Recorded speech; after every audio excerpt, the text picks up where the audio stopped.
Hello అండి, మరొక మంచి కథతో మీ ముందుకొచ్చాను. ఈ వీడియో మొత్తం చూసి ఎలా ఉందో కామెంట్ చేయండి. ఈ వీడియోకి ఒక లైక్ చేయండి, సబ్స్క్రైబ్ చేసి బెల్ ఐకాన్ ఆన్ చేయండి. అప్పుడు ఏ కొత్త వీడియో పెట్టినా మీ దాకా వస్తుంది. అర్ధరాత్రి 2 అవుతుంది. తిరుపతి రైల్వే స్టేషన్ అప్పుడప్పుడు వచ్చే రైళ్ల అలికిడితో, స్టాడియం అనౌన్స్లతో నిద్రపోతూ లేస్తుంది. జనరల్ భోగి ఎక్కాల్సిన జనాలు స్టేషన్ ప్లాట్ఫామ్ పైన పడుకున్నారు. అక్కడక్కడ ఆర్పిఎఫ్ పోలీసులు, 2-3 రైల్వే స్టాఫ్ తప్ప పెద్ద జనసంచారం లేదు. చెంగల్నాయుడు ఇంకా అక్కడే ఉన్నాడు.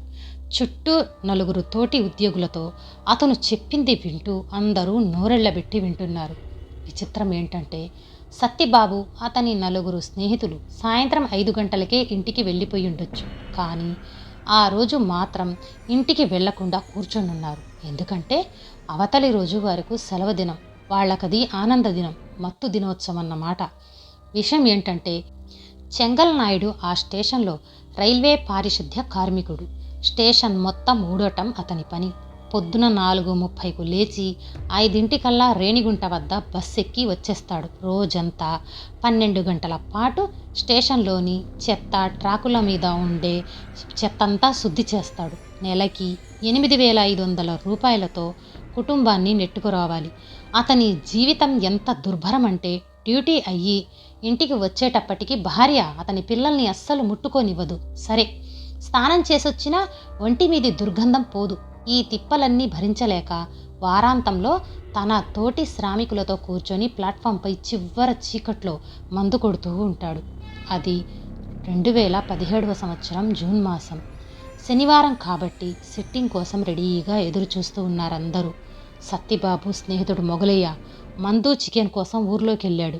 మిగతా వారంతా మొగలయ్య కోసం ఎదురు చూస్తూ కబుర్లు చెప్పుకుంటూ 5వ ప్లాట్ఫామ్ చివరన ఎదురు చూస్తున్నారు. అన్నట్టుగానే మొగలయ్య బీర్ తీసుకుని వచ్చాడు. ఆనందంగా మందు కొడుతున్నారు. కాస్త సుస్సుకెళ్దామని లేచాడు చెంగల్నాయుడు. నడుచుకుంటూ తనకు బాగా అలవాటైన 10వ ప్లాట్ఫామ్ వద్దకు వచ్చాడు. రాత్రి 12:45 అయ్యింది. 10వ నెంబర్ ప్లాట్ఫామ్పై నడుచుకుంటూ వెళ్తున్నాడు. అటువైపు ఎక్కువ మంది రారు కాబట్టి లైట్లు కూడా వేసి ఉండవు. చీకట్లో ఎదురుగా కనిపించిందొక రూపం. ఒక డిగ్రీ కుర్రాడు ఒంటరిగా తల ఒళ్ళో పెట్టుకొని వీపుకి బ్యాగ్ తగిలించుకొని కూర్చున్నాడు. ఆ సమయంలో అక్కడికొచ్చే ట్రైన్ ఏదీ లేదు. ఉన్న ఒక్క పాసింజర్ బండి కూడా వెళ్ళిపోయింది. మరి ఆ పిల్లాడక్కడ ఎందుకు అలా కూర్చున్నాడో తెలుసుకుందామని వెళ్ళాడు. ఎవరు బాబు నువ్వు? అటువైపు నుండి సమాధానం లేదు. యాడికి పోవాలా? ఇంకొకసారి అడిగి సమాధానం రాకపోవటంతో దగ్గరకెళ్ళి పిలిచాడు. అప్పుడు తలెత్తి చూశాడు. ఆ అబ్బాయి 16 ఏళ్లుంటాయి. ఇంటర్మీడియట్ చదువుతున్నట్టున్నాడు. ఎక్కడికి లేదంకుల్.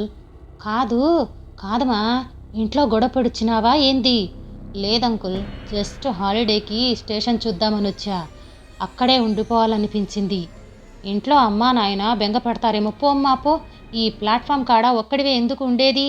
ఏడా మీరుండేది అని అడిగాడు. అదుగో అక్కడే అని చెయ్యి ఎదురుగా చూపించాడు.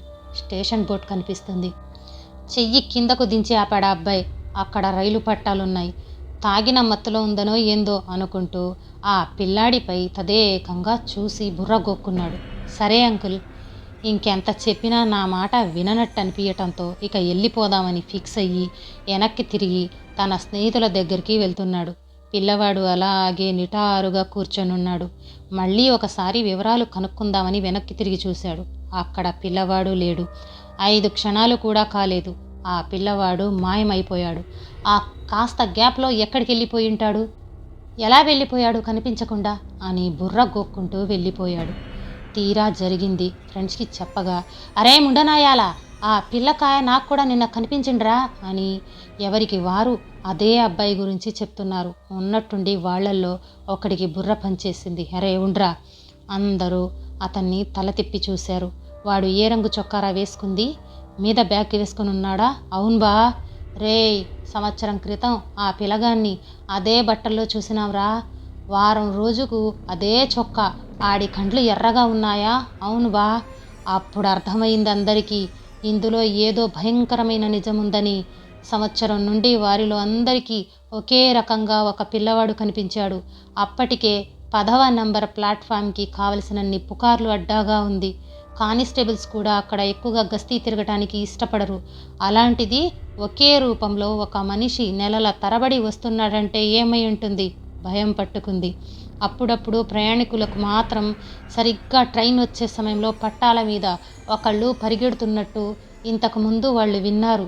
నలుగురు నడుచుకుంటూ వెళ్ళి స్టేషన్ మాస్టర్కు జరిగింది వివరించారు. ఆయన, బ్లడీ ఫుల్స్, తాగి రూమ్లోకి వస్తారా, పైగా దయ్యమని కబూర్లు, బయటకెక్కడైనా అన్నారా మొత్తం మీ అందరినీ ఉద్యోగం నుంచి తీసిపడేస్తా జాగ్రత్త అని బెదిరించి పంపేశాడు.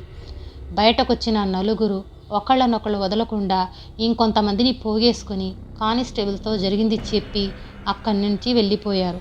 అక్కడ ఎవ్వరూ లేరు. ఆ పిల్లవాడు కూర్చున్న పిల్లర్ అలాగే ఉంది. పిల్లవాడి ఆచూకీ మాత్రం దొరకల.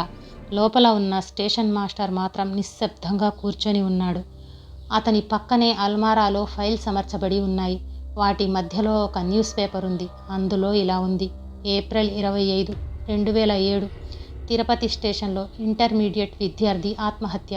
పారాయణ కాలేజీలో చదువుతున్న 16 ఏళ్ల నవీన్ అనే యువకుడు నిన్న సాయంత్రం 7 గంటలకు తిరుపతి రైల్వే స్టేషన్లో వస్తున్న లోకల్ ట్రైన్ కింద పడి నలిగి చనిపోయాడు. అతని శవం గుర్తించిన విధంగా ఛిద్రమై ఉంది. కాలేజీలో వేధింపులు తట్టుకోలేక ఇలా ఆత్మహత్య చేసుకున్నాడని పోలీసులు అనుమానిస్తున్నారు.